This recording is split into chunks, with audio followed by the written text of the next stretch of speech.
Ora viva, sejam bem-vindos aqui ao nosso último episódio do Conversa de Barrica Cheia. Eu sou Pedro Ramos, sommelier e formador de vinhos. Estou ao meu lado a única, exclusiva, excelentíssima... Maria João de Almeida, consultora de vinhos do Lidl. Obrigada, Pedro. Tu és sempre tão simpático. Eu gosto muito de ti. És mesmo simpático. Vamos aqui arrancar, então... É verdade. Vamos falar sobre o futuro do vinho e os vinhos do futuro. Exato. Que é quase a mesma coisa, não é? Amanhã. Bom, nós já falámos também noutros episódios, mas aqui vamos aprofundar um pouco mais sobre as tendências do vinho. Isso tem a ver também com os vinhos do futuro, não é? Exato, exato. E eu acho que a gente pode também olhar para o passado, ver essa evolução e revolução que ocorreu e também olhar para o futuro com novos olhos, né? O que a gente aplica hoje, o que foi aplicado no passado, o que esperamos do futuro. É verdade. Ainda no outro dia conversávamos, Pedro, quando tudo isto começou, quando os vinhos ainda não tinham vivido esta revolução vitivinícola e quando começou o aumento de qualidade, o perfil dos vinhos não tinha nada a ver com o que são hoje, não é? Exato. Por exemplo, até falavas dos vinhos parkerizados, não é? Parker é um grande especialista de vinhos, um grande crítico, e na época em que eu comecei a estudar vinhos, o que se queria eram vinhos carregados, eram vinhos... Estamos a falar anos 90. Exatamente, vinhos com madeira, bastante intensos. Musculados, né? Aquela... Poderosos, não é? Uhum. E era o que se queria. Ou então, por exemplo, e aqui estamos a falar dos tintos e dos brancos também. Exato. Os vinhos também se queriam com madeira, poderosos, aromáticos, intensos e tudo mais. Por exemplo, os rosés, quando começaram a aparecer, eram carregados de cor, por exemplo, não é? Eram carregados de cor, então eram muito... adocicados, não eram secos como hoje. Acreditava-se que no passado que o vinho rosé era a mistura do branco com tinto, aquela sobra, né? Aí sim, então não, né? Então, tipo, houve essa especialização do vinho, respeito ao vinho e qualidade. O vinho, como era uma coisa que eu não gostava nada de ouvir, dizia-se que o vinho rosé era um vinho para senhores porque era um vinho fácil. Não há pior coisa que se possa dizer, não é? Nossa. Mas na verdade, quer dizer, todas estas tendências foram evoluindo e hoje em dia a tendência é completamente diferente. Os vinhos atuais e penso que do futuro querem-se cada vez menos carregados, cada vez menos intensos, cada vez mais suaves, cada vez mais elegantes. Não é, Pedro? Exato, exato. E, olha, também me disseram recentemente o porquê da garrafa de vinho ser de 75 centilitros e por que não de 1 litro. Hoje temos produtores que produzem garrafas de 1 litro. Então, será que no futuro o litro vai ser o normal da garrafa? É verdade, nós reclamamos sempre porque se tu reparares bem, 0,75 bebe-se num instante. Tu chegas a casa, começas a beber um bocadinho enquanto estás a cozinhar, depois, entretanto, vais... para a mesa, tens a tua mulher, bebes com a tua mulher, de repente a garrafa já foi. Exato. E de repente já nem sobra para depois, não é? Para depois, às vezes, mesmo depois da refeição, a pessoa às vezes gosta de continuar, não é? E se calhar tens que abrir outra garrafa, não sei. Essa garrafa de 1 litro, digamos que a medida de um copo seja de 125 centilitros, então se tem 1 litro, são mais 2 copinhos ali que você tem. É né? verdade, então, é verdade. Olha, eu gosto de garrafas de 1 litro. Não, sem dúvida. Outra coisa também que eu penso que os vinhos do futuro vão ter é muita preocupação, e já se nota hoje em dia, com a sustentabilidade. Sim. E é uma temática que está muito em voga hoje e falaste da embalagem, por exemplo, cada vez mais produtores compram garrafas perto, portanto, fabricantes de garrafas mais perto da adega, para que a pegada de carbono dessa deslocação seja cada vez menor. E menos vidro, ou seja, que seja mais leve. Mais leve. Né? Tipo, porque, por exemplo, teve um produtor que reduziu mais ou menos em 30% o peso da garrafa em vidro. Agora, se a gente vai escalonar isso para um contentor, imagina um contentor 30% mais leve. É verdade, né? sem Então dúvida. temos essa pegada de carbono, a gente tem que prezar pela camada de ozônio desses gases que vão ser liberados no transporte, seja do navio, avião, etc. Então, eu acho que isso realmente é uma preocupação hoje, vamos ver no futuro como é que ela vai estar. Sem dúvida. Outras preocupações, deixa-me lá ver, olha, por exemplo, com os rótulos, também falamos muito sobre o papel reciclado. Cada vez mais vamos ter mais rótulos com papel reciclado, não é verdade? E também, por exemplo, a rolha de cortiça, que é tão sustentável, penso que continuará a ser utilizada, até porque são geralmente provenientes de florestas sustentáveis. Exato, ou até as rolhas recicladas, né? Ou seja, Exato. aquele compensado. Eu acredito muito nisso. Não deixa de ser sustentabilidade. Tem que ser né? outra vez tratadas claro, e utilizadas. Sem dúvida. E também a questão das cápsulas, não é?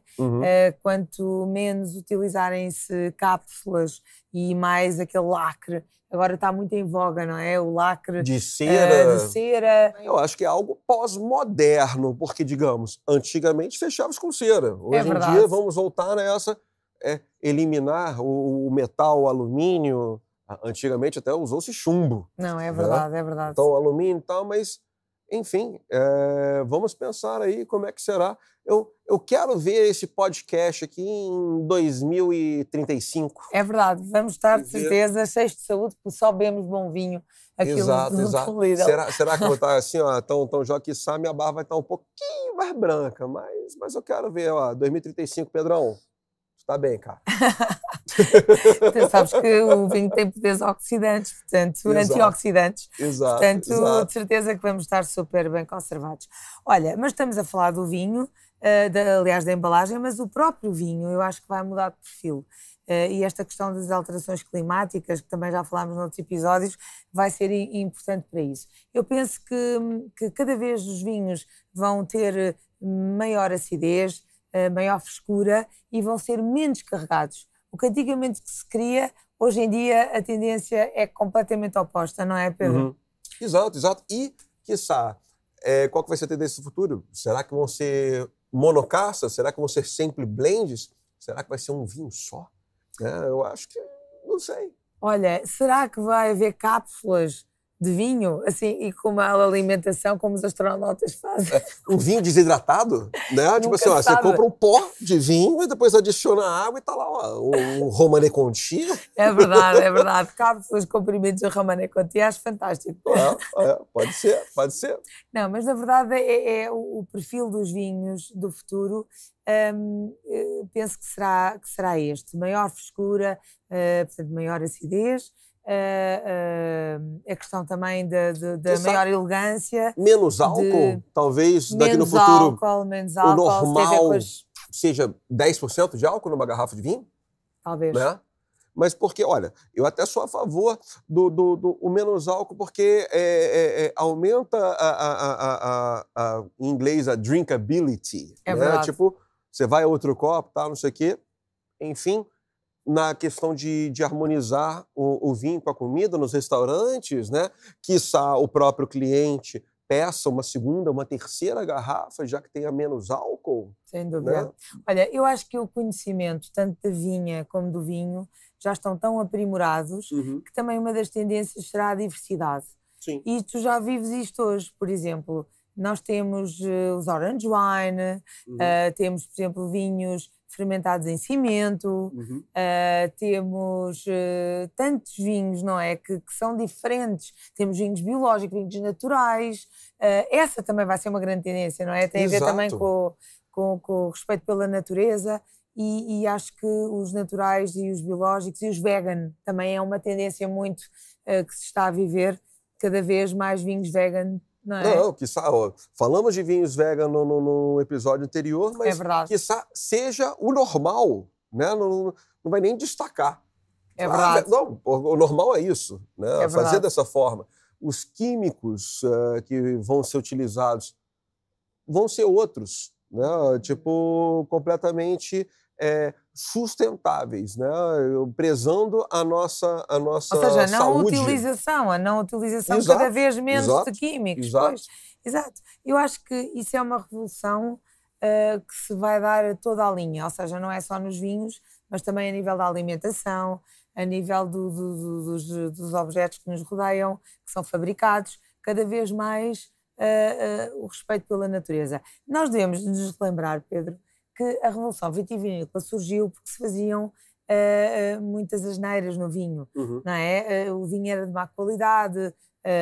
De diferentes regiões, concentrando numa só. Exatamente, não havia regras tão específicas para a qualidade dos vinhos, e com o tempo e com o passar dos anos começaram a surgir essas regras.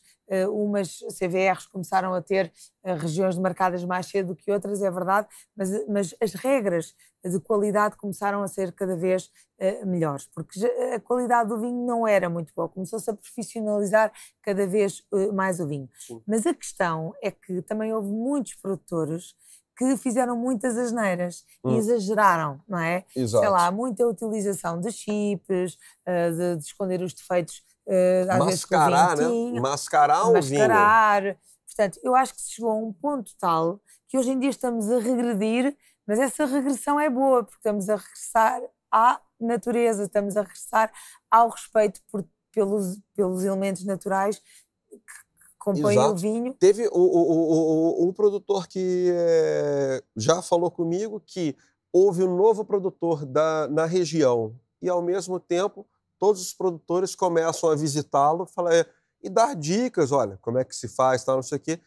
E, ao mesmo tempo, fala assim, olha, porque aqui a nossa região, fazemos vinhos assim, tem que ter essa qualidade. Então, tipo, ao mesmo tempo que está dando dicas, ele não quer que saia de lá um vinho ruim, um vinho mau, né? Então, tipo assim, temos que ter esses padrões. Você tem a liberdade de fazer como quiser, mas, olha, tem um patamar, né? Então, que seja acima, abaixo, não. Sem dúvida. Não. Diz-me uma coisa, Pedro, não achas que também, por exemplo, na questão dos rótulos, e agora não estou a falar da questão sustentável, nem da reciclável, estou a falar mesmo do design. Achas que vão ser mais bonitos os rótulos? Eu recordo-me quando comecei, havia rótulos que eram feios. Não. O vinho lá era ótimo às vezes, mas... Só texto do preto no branco, né? Olha, hoje em dia temos rótulos de realidade aumentada, né? Que você chega lá, mostra o seu telefone e aí o rótulo começa a falar com você, sai um dragão voando em volta da garrafa, enfim. Quiçá seja esse o futuro, né? Tem lá só um QR Code, será que vai ter QR Code? Não sei. Isso teve, o vinho tem uma bola preta. Mas chega lá, apontou não sei o quê, fica 3D, entra para dentro da sua casa, abre sozinho, né? Olha, e achas que nós vamos ser necessários no futuro próximo, com o ChatGPT? Olha, isso é verdade. É uma boa pergunta, não é? É uma ótima pergunta, inclusive. Teve no Brasil recentemente um restaurante que substituiu o sommelier pelo robô, pelo ChatGPT. E, de acordo com o prato sugerido, teve ali um bom vinho. Mas eu acho que, tipo assim, foi muito pragmático.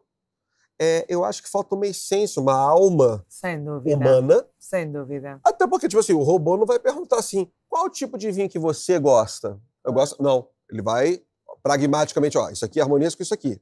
A, B.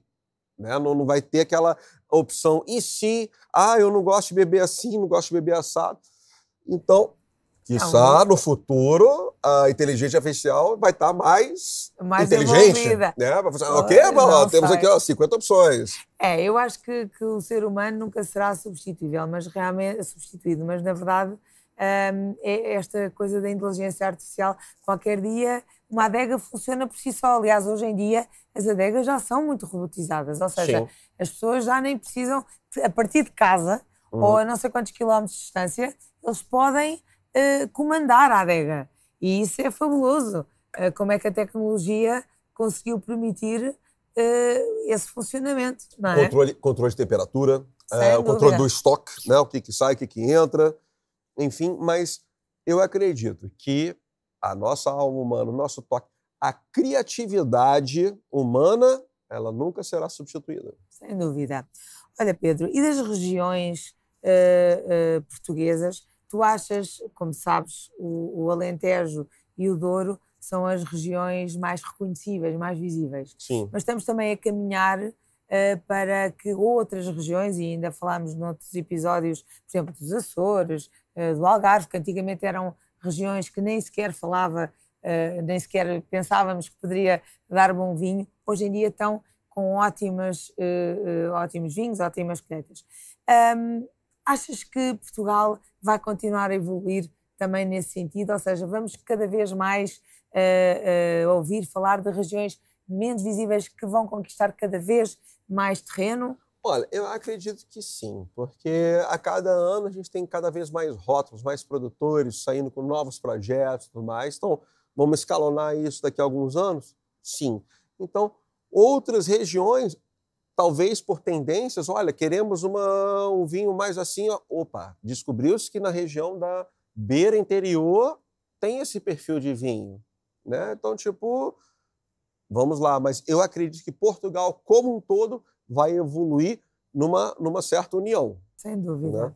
Olha, e achas que vão ser feitos, visto que nós temos tanta casta autóctone, achas que vão ser feitos mais vinhos com este tipo de castas? Nós temos mais de 250 castas autóctones. Registadas, né? Sem dúvida, registadas e conhecidas. Aliás, juntamente com Espanha e Itália, somos dos países com mais castas autóctones. Achas que o caminho também é para serem produzidos cada vez mais vinhos com as nossas castas? Acredito que sim. Eu acredito que sim.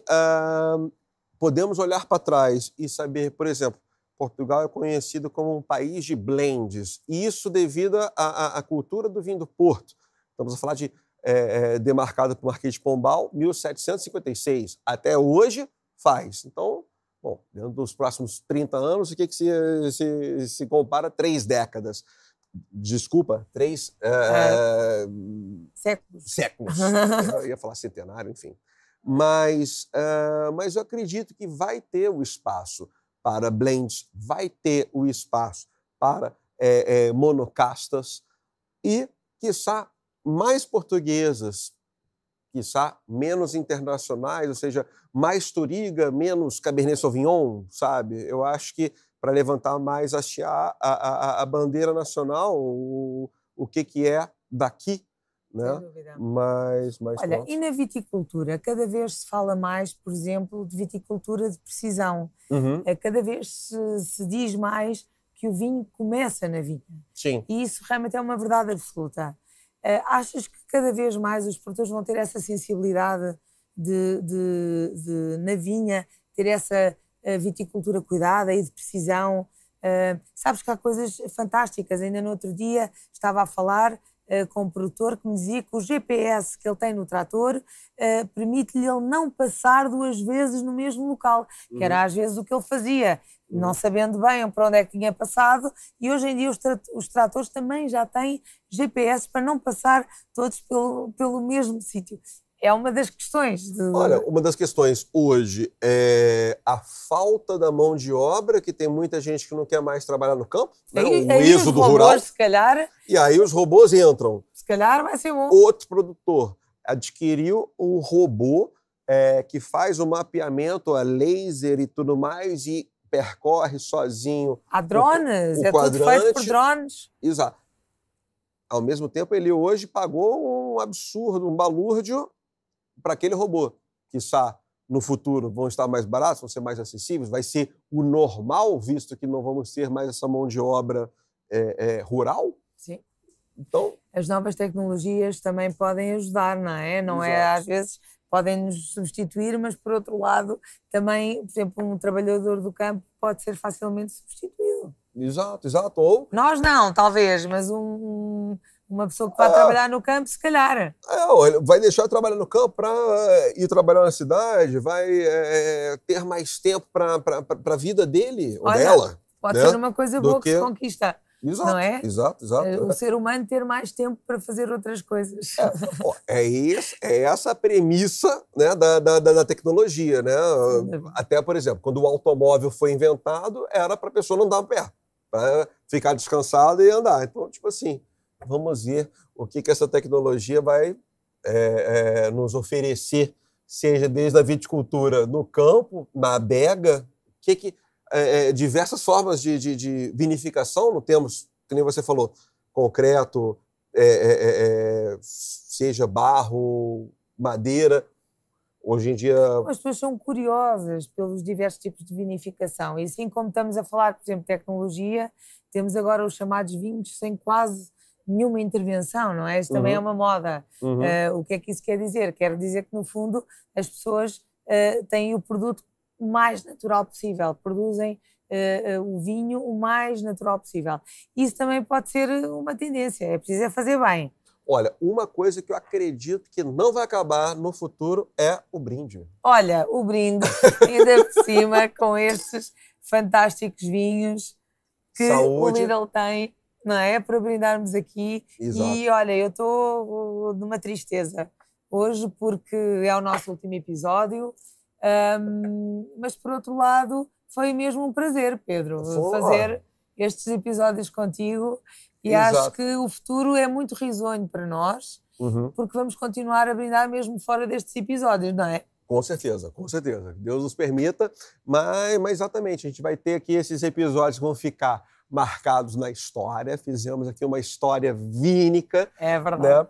E didática, não é? Vínica, didática. Espero que tenha servido aí de conhecimento para você que está nos ouvindo, que está nos vendo, né? E bom... Estamos agora em 2023, você está nos vendo aí em 2047. É verdade. Space Shuttle. Cápsula do tempo, cápsula do tempo. Exato, exato. E por falar em cápsula do tempo, vamos então ao nosso desafio.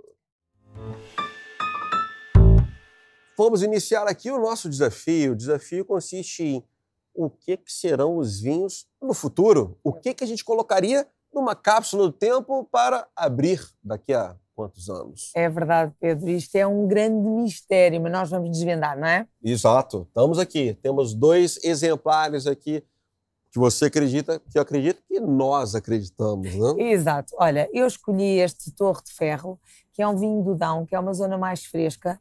Portanto, acho que será uma região que não vai sofrer tanto com as alterações climáticas. Sempre foi uma região muito elegante, que sempre teve um perfil de vinhos muito elegante. E, portanto, eu acho que este perfil é o que vai prevalecer. São vinhos frescos, menos carregados e acredito que vão prevalecer para o futuro. É uma perspectiva. Sim. Olha, e que nem eu falei lá no nosso primeiro episódio, gosto muito de vinhos do Dão, se me dão, melhor ainda. Exato, vês? Né? Olha, no meu caso, eu acho que eu fui aqui pela opção mais fácil, a saída mais rápida, que é um vinho fortificado, é um LBV 2016, Late Bottle Vintage. Como ele é fortificado, ele leva essa adição de álcool, ele vai ter aqui 20% de álcool, então ele também é feito para ser envelhecido em garrafa. Este LBV 2016 agora está jovem, mas olha, daqui a 10, 20, 30 anos, ele vai ter aqui certamente uma ótima evolução. É verdade, os vinhos do Porto foi uma excelente escolha, Pedro. Não há vinho como os nossos generosos portugueses, sejam eles Portos, Madeiras, Moscatéis, são vinhos para a eternidade. Portanto, acho que foi uma ótima escolha. São vinhos invencíveis, né? É verdade, é verdade. Então, fantástico, boa escolha. Não, maravilha, desafiando aqui o tempo e vamos ver o que o tempo nos dirá. Pedro, mas agora é a derradeira hora. Chegou a hora da despedida. Exato, o fim. É verdade. Não, o fim nunca será, mas é sempre um momento especial. Foram episódios muito interessantes, muito didáticos. Madrugadas inteiras. Fantásticas. A produção que está aqui atrás e que vocês não viram foram fantásticos. Aturaram-nos. A certa altura começamos a ficar já impacientes de estar aqui, porque são muitas horas, mas sempre com uma felicidade imensa de estar convosco e poder estar a transmitir estes conhecimentos para vocês aí em casa saberem cada vez mais sobre vinhos. Portanto, Pedro, vamos fazer agora, digo-te, vamos fazer o último brinde. O último, mas o primeiro de muitos lá fora e a continuação dos nossos ouvintes em casa, que também de certeza estão a brindar connosco. Exato. Olha, vocês podem não ter notado porque estão nos vendo digitalmente, mas a gente começou esse projeto, era no inverno Tava frio, estamos todos de casacos. Agora, estamos no verão e eu tô aqui de pernas de fora e tal, não sei o quê. Então, é muito engraçada a evolução que foi isso. A nossa interação aqui, a nossa interação com a produção foi extremamente, muito, muito, muito bem querida. E, bom, espero que vocês tenham aproveitado bastante desses episódios que a gente falou com muito carinho. A gente está aqui para passar esse conhecimento. Esperamos aí que tenha sido útil na vida vínica que vocês têm agora e no futuro. Sem dúvida, aliás, no futuro vão se tornar grandes especialistas. Já são especialistas, aliás. Com certeza, com certeza. Até breve. MJ, mais um brinde. E um brinde a vocês. Foi um super prazer, gente. Muitíssimo obrigado. Revejam sempre os nossos episódios nas nossas plataformas de podcast ou então no canal YouTube do Lidl. Até breve.